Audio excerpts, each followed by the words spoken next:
Hey, how's it going, guys? We're here with the like a buddy of mine that did end up going to the core TCG, getting 74th place with the Blue Hybrid. We're gonna move over to show like his like file right now. If you guys enjoy, please make sure to leave a like and subscribe. I'm trying to get some of the people who did top the event, like at least the top 128 of. So if you guys enjoy, please let me know. And I'm going to go right now to him. Hey guys, this is post editing Steve. Just wanted to let you guys know that I did messed up on the volume for the video. Hope you guys still enjoy. You might need to raise the volume a little bit. You will hear me just fine, but my guess, because of Discord and everything, it's a little low, and that's my own fault. All right, guys, thank you. Alrighty, hey buddy, we're here. We're here. Showing off your disgusting blue hybrid. Uh, Back at it again. we're here. What? So you got 74th place. Yes, 74th place. 6-3.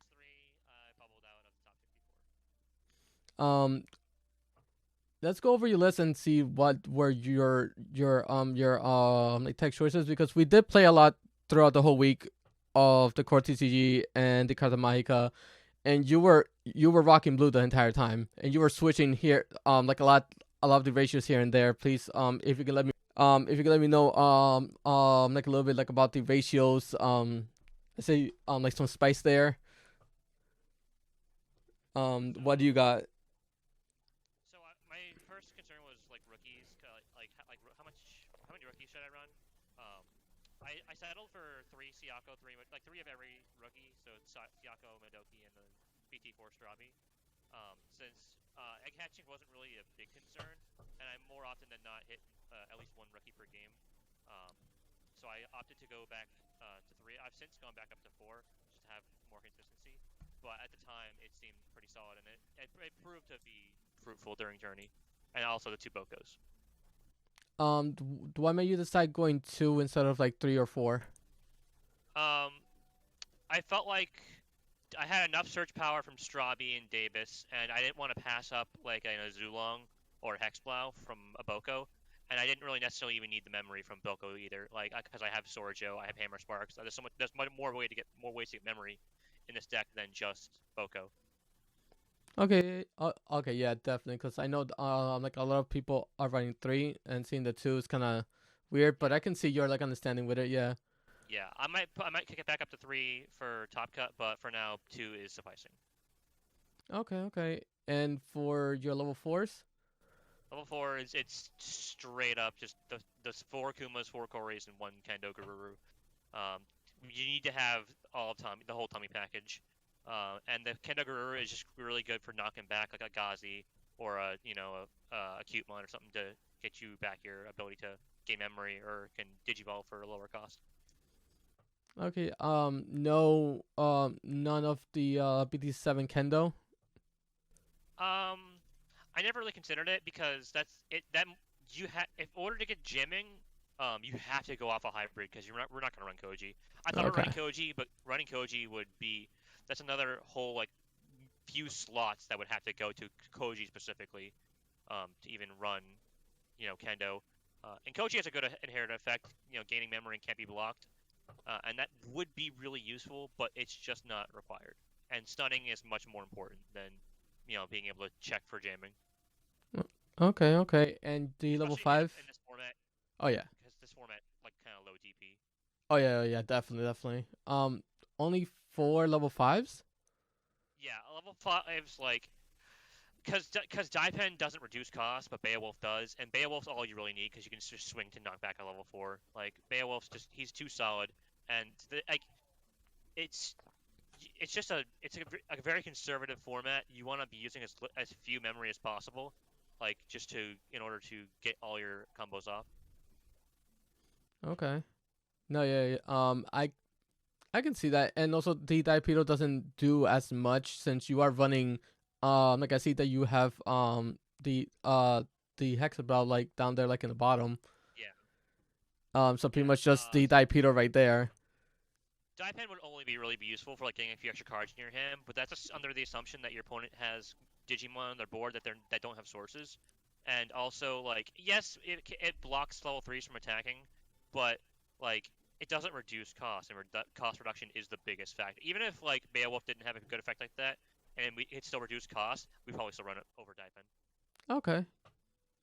Like And Beowulf is purely for the cost reduction.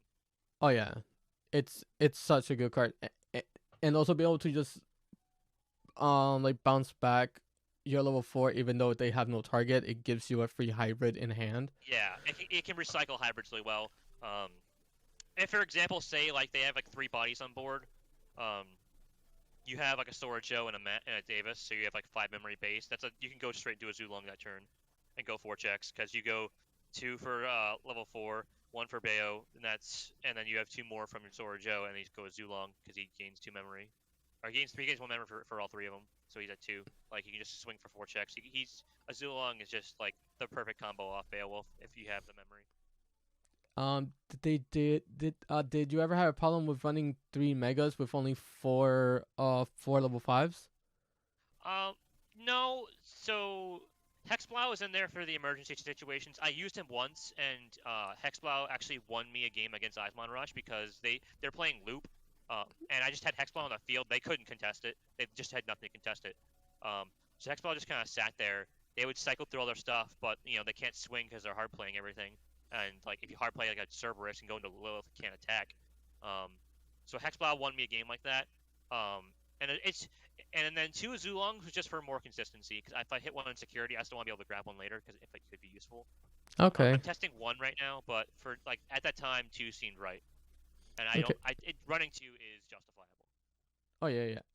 This like table lineup it's a little unconventional. I normally don't see this many mats in the bottom, but like I do see the 4 Tommy, 3 Davis, and always the Matt and the Story Joe are always like either 3 or 2, and then like 1 Matt.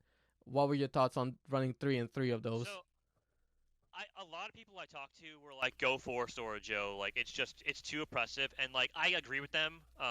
But I thought at the time Matt does the same thing. He just gains 1 memory instead of 2, and you can't trash sources. But at the time, I really wanted, because at the time, I found myself like not wanting to hard drop a 4 cost Sora Joe, but dropping a 2 cost Matt didn't seem so scary, and like I could go into a hybrid like that turn or next turn, and that it would speed up the flow of me swinging, of like me being like aggressive. I've since gone back. I'm testing 4 Sora Joe and 1 Matt. Because I don't know, like the Sora Joe is just too oppressive. At the time, all this seemed right, and it did work. It's just some games I bricked, some games I didn't. Yeah, because like that seems what you're running 3, 6, 9, 11 I'm running tamers. A total of Sorry. 13 tamers. Yeah, like 13 tamers. So that's everything except Tommy's a 4 off, and everything else is a 3 of. Yeah, like that seems a little high from what's the norm for the Blue Hybrid. Like all of the Blue Hybrids are pretty similar, but I haven't seen like 12 the most. The decks that top the tournament are generally running like 4 Davises, 4 Sora Joes, 4 really, and like a Matt and a Mimi. Yeah, I'm looking at them right now. And a Mimi. Any reason why you did not run like any other floodgates? Because I know like Mimi was very like popular in the like in the other decks as well. The Karis maybe. Yeah, so Kari Kari's too expensive for me. Yeah. Personally, because I'm not playing, especially because I'm not playing a purple deck. Yeah. I considered Mimi because it's also an extra memory I can get off Hammer Sparks, and I can use to counter other Mimis, but.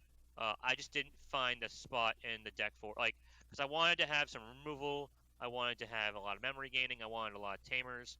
And if I had to go back and redo this, I probably would have taken out 2 of the Mats and tossed in a Mimi and maybe 2 Mimis, or maybe like a Mimi and a Aqua Viper, or what was it called? Aqua Viper. Yeah. Okay. So let's look at the options here. Pretty standard. I think it's pretty standard. The Battlestar is like often changed with the Trident Revolver or like Aqua Viper. What made you decide on the Rattlestar? So during a lot like so during testing, like Cherubi was my biggest concern. I kind of understood how to play Cherubi. Thank you, Steve, also because you You're also welcome. yeah. All our practice taught me how to play the Cherubi matchup. Um, as, if I had to go back, I would take Rattlestar out. I don't think Rattlestar is a necessity. I don't think you should ever get to the point where you need to bottom deck a Cherubi. Personally, it just shouldn't get to that point. But at the time, I wanted to have some like if there's something bothering me, if the board is wide, I can bottom deck it, or I can just bounce back a 5. Like and bouncing back a 5 will also bounce back basically anything I'm going to be going up against, even like a Rihi, like will just be gone, Yeah. or a Cerberus, like it's just gone. Trust me, I know. Um, I know that yeah, that that hurt me a lot of times. yeah. I was running instead of Supreme and Rattlestar, I was running 2 Absolute Blasts, but then I swapped them out just for one of off of each. Um, Supreme Cannon for the mirror matchup. Mhm. I never used it in the mirror matchup really that much, but I used it against purple a lot to bounce back a Ghazi so that I could like activate a Boko or like pop a memory boost, and the Supreme Cannon came in very handy. Okay. Yeah. Yeah. Like that. Especially with all of the floodgates. They're running around in a mirror match. Really does help out clear 4 or 5 bodies with one card. Really, really good. Yeah, And I the think one ice I wall, right? Yeah, the one ice wall like is a must. 4 hammer sparks is a must. People generally run 3 memory boosts. 3 memory boosts is good. I don't think you need 4, but 3 is it's very good. It's like Howling memory boost is just so busted. It's so good. Yeah. For the And mirror match, yep. I think I played it like 3, if not 4 times. I lost it twice, I think. Um, one to bad hands. I think one was just one I should have mulliganed, and one of them was just a bad hand. Or no, one was I should have mulliganed, and the other one was like I just had the bad hand, and he outplayed me. Okay. Do you remember your matchups throughout the tournament? I played. I remember most of them. I only played against Blue Hybrid, Cherubi, Lilith Loop, Bielstar, and the Mirror. Okay. Uh, And which one do you think was more, in your opinion, is playing pretty much the best deck of the format like at the moment? What do you think felt more free or like easier like for you to play around? an easier win. Yeah. That's a rough. BL Star felt pretty free. I know the BL Star matchup so well because my best one. No, he's not my best friend, but like a really good friend of mine. You know, I'll diss you, Mark. You can fight me. Oh my god. He's cool. Yeah. But yeah, Mark plays BL Star, so I know that matchup so well. That like, and he also just didn't really hit anything. So it was the freest win. Um, I played almost every single round. Kind of felt like I was squeaking by. Um, even I don't know. Like I, a lot of my games could have gone either way. Yeah. Like I was. I feel lucky and privileged to have gotten as high as I did. No man, like you have like really tried your best with this deck and you went really far. Like 72, right? Oh, 74th. 74th out of 512 people. 505. 505. It's an amazing like conquest, especially for Yeah. such big tournament. I believe they did 9 rounds this time around. It was 9. Yes. Yes, so you played like your heart out and it completely showed. Like this is a really solid list. Like for those who want to take it for a spin, it is still like on the screen. Like for you guys. For do you have any of the final thoughts on this deck or any like changes that you would do for the upcoming like top cut this weekend? Now that we have the topping deck lists out, because Yeah. it's Monday as of recording this, the Monday after. Um, there's a lot I would change. I would like more rookies just for more consistency, having more of like a back row. Um, the Sora Joe is just too oppressive. Like it's a great opener. Like you can just drop one your first turn, and cause if you're running 4, you of course you'll like almost always have one.